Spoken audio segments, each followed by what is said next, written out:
Hello everyone.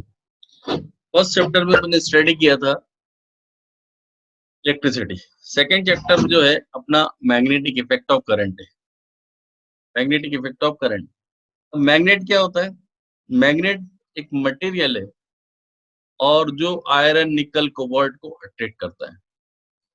और अगर उसको ये नॉर्मल इसको ब्लैक स्टोन भी प्रोड्यूस करते हैं जो नॉर्मल अर्थ क्रस्ट में मिलता है उसी टाइप से।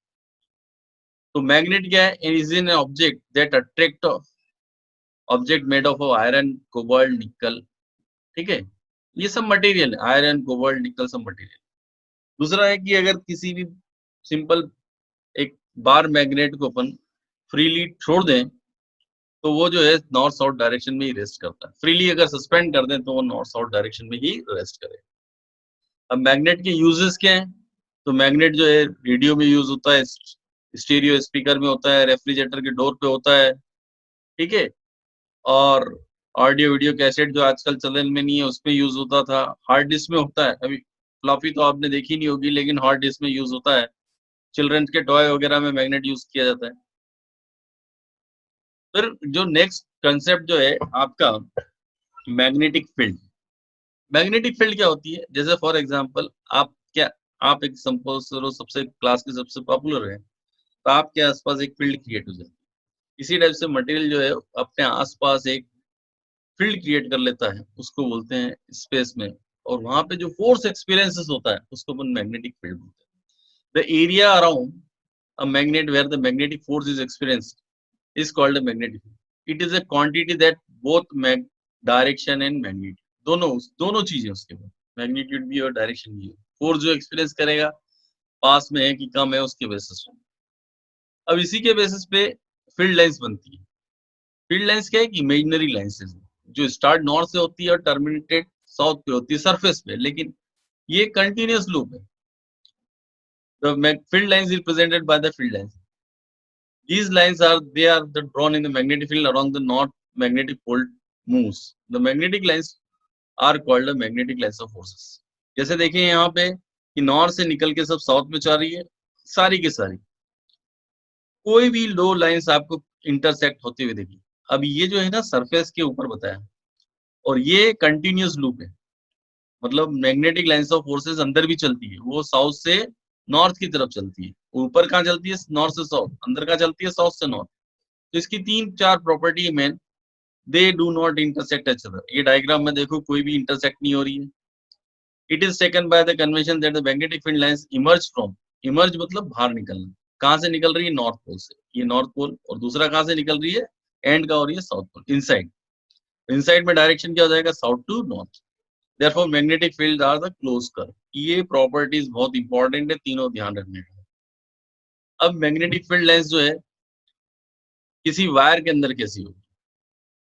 Current right hand thumb rule के बेसिस पे अपन उसकी डायरेक्शन बता सकते हैं। जैसे यहाँ पे एक फिगर देखो आपने, ये जो बीच में सेंटर दिख रहा है इसको अपन ने एक वायर है, इसको अपन ने होल्ड कर लिया राइट हैंड थंब की तरफ। तो करंट का डायरेक्शन अपवर्ड डायरेक्शन हो गया। फिंगर इन कर जहाँ हो गए वो उसकी मैग्नेटिक फील्ड लाइंस के बारे में बता।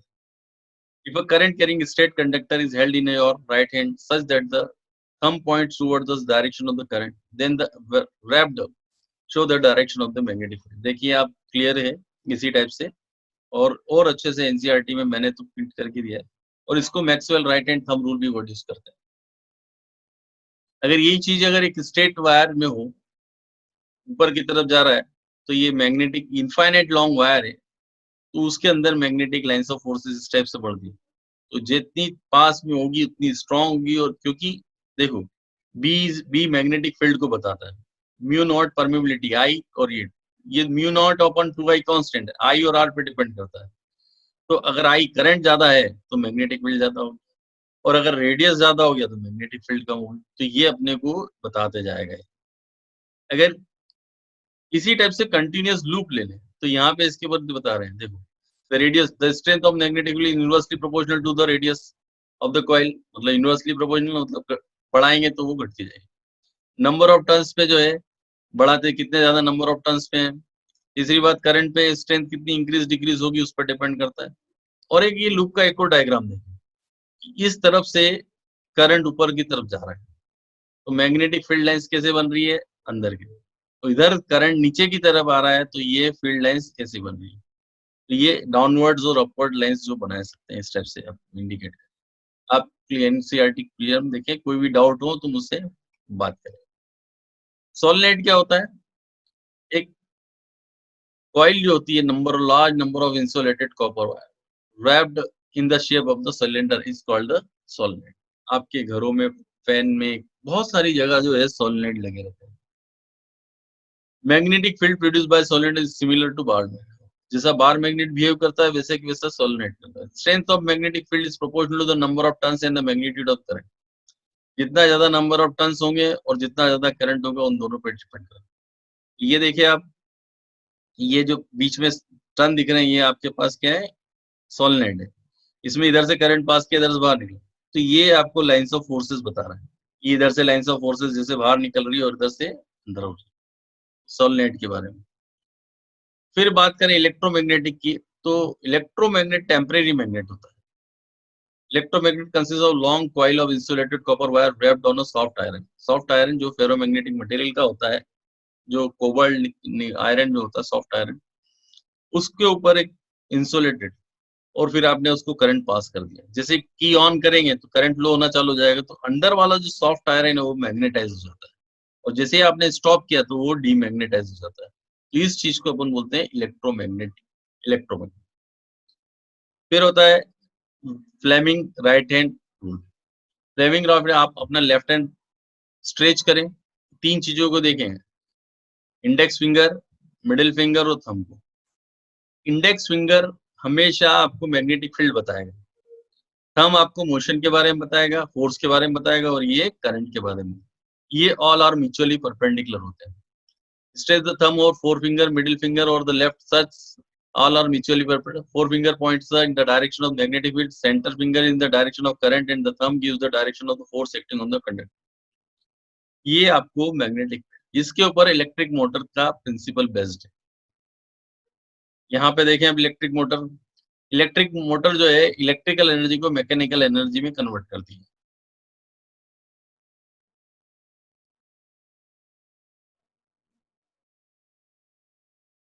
ये देखिए, ये फील्ड मैग्नेट हो गया, ये आपके पास करंट पास हो रहा है कॉइल में, और ये कट पट पार्ट जो है उसको स्प्लिट बोलते हैं, स्लिप रिंग्स भी बोल देते हैं, पीक्यू।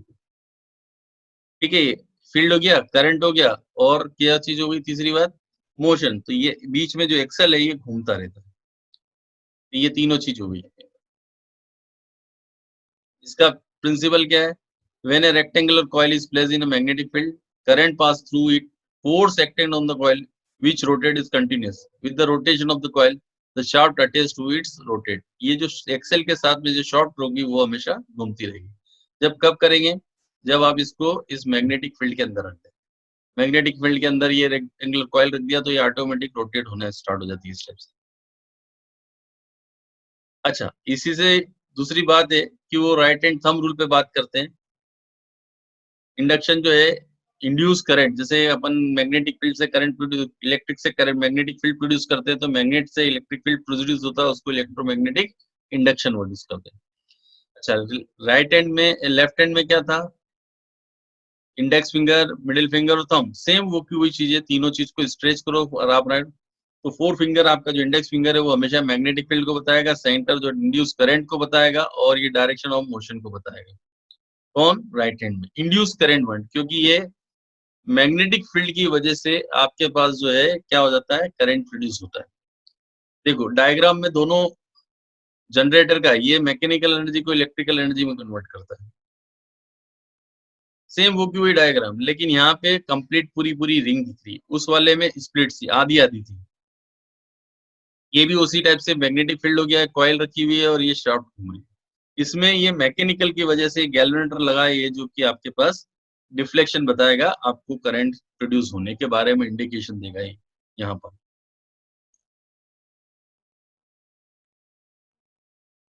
ये दो टाइप के जनरेटर, एसी और डीसी जनरेटर। इलेक्ट्रिक जनरेटर जो है इलेक्ट्रोमैग्नेटिक इंडक्शन पे वर्क करता है। डोमेस्टिक इलेक्ट्रिक सर्किट, जो अपने घरों में मीटर लगे हुए हैं, वो क्या किस टाइप के कैसे हैं? तो देखो, आपने इलेक्ट्रिक पोल से बात करें, इलेक्ट्रिक पोल के यहाँ से बाहर से 2 वायर आते हैं, इलेक्ट्रिक बोर्ड होता है। इलेक्ट्रिक बोर्ड से आपके इलेक्ट्रिक मीटर में जाते हैं। इलेक्ट्रिक मोटर के बाद में एक डिस्ट्रीब्यूशन बोर्ड होता है। डिस्ट्रीब्यूशन बोर्ड में पहले फ्यूज लगते थे, आजकल एमसीबी यूज हो रही है। क्या यूज हो रही है? एमसीबी। और ये एक पूरा वायर ऊपर बता दिया उन्होंने न्यूट्रल वायर, नीचे वाले को मेन वायर बता दिया। ये घर के सारे सॉकेट है, ये सब के सब पैरेलल है। एक टर्मिनल ऊपर कनेक्ट कर दिया, एक और नीचे, बीच वाले को ले जाके यहाँ पे अर्थ से कनेक्ट कर दिया। तो ये इस टाइप से आपका पूरा direct exam point of view से इम्पोर्टेंट नहीं है। We receive electric supply through a main support through a poles of cables.